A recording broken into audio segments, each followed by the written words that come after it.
আজকের খেলার চতুর্থ রাউন্ড, দেখা যাক কে ফার্স্ট হয়। বাচ্চা মেয়েটার নাম হচ্ছে সাদিয়া মণ্ডল, আর ওদিকে আছে জুনাইদ মণ্ডল। ও সাদিয়া রেডি? 1 2 সাদিয়া 1 2 3। তোল তোল।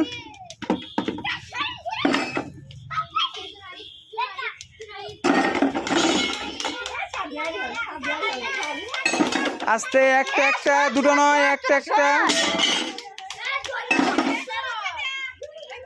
একটা একটা। ওই এদিকে এদিকে শরৎ। হ্যাঁ, দেখা যাক দেখা যাক দেখা যাক দেখা যাক। চলে আয় চলে আয়, আস্তে আস্তে চলে আয় চলে আয়।